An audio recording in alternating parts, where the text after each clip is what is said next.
আসসালামু আলাইকুম।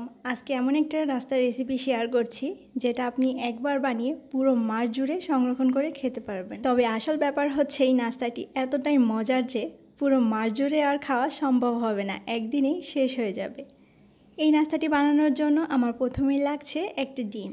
আমি আজকে একটা ডিম দিয়ে বানাচ্ছি, আপনি চাইলে আরও বেশি ডিম দিয়ে আরও বেশি পরিমাণে বানাতে পারেন। একটা ডিমের সাথে আমার লাগছে 1/4 কাপ চিনি। মিষ্টি যারা একটু বেশি খেতে পছন্দ করেন তারা একটু বাড়িয়ে দিবেন। আর লবণ দিচ্ছি স্বাদ মতো, আমি এখানে 1/4 টিস্পুন দিচ্ছি। আর দিচ্ছি 1/4 টিস্পুন জিরা। তারপরে আমি একটা হ্যান্ড উইক্স দিয়ে ভালো করে চিনিটা গলিয়ে নেব।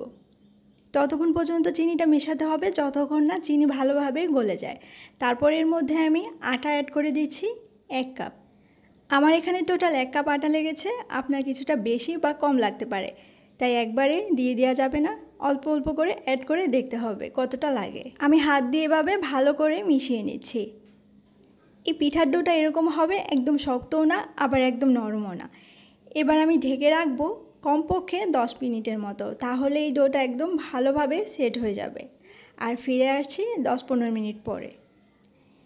এবার হাত দিয়ে আমি আবার একটু ভালো করে একটু মথে নিব। এবার কিছুটা খামির নিয়ে এরকম লম্বাটে করে নিচ্ছি আর ছোট ছোট করে এরকম করে লেচি কেটে নিচ্ছি।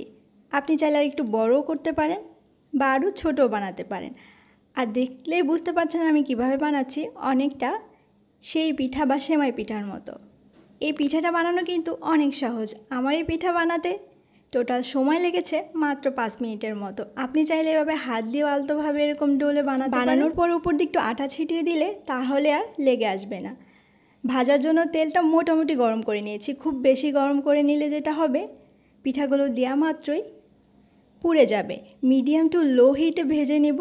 এই পিঠাগুলো গরম থাকা অবস্থায় কিছুটা নরম মনে হলেও যখন কিছুটা ঠান্ডা হবে তখন একদমই কুড়মুড়ে হয়ে যাবে। আর ভালো করে ঠান্ডা করে একটি এয়ারটাইট কন্টেনার বক্সে করে সংরক্ষণ করে রাখা যাবে পুরো 1 মাস জুড়ে। আমি এই পিঠাগুলো আটা দিয়ে বানিয়েছি, আপনি চাইলে ময়দা দিয়েও বানাতে পারেন। দেখলেন তো কত সহজেই তৈরি হয়ে গেল।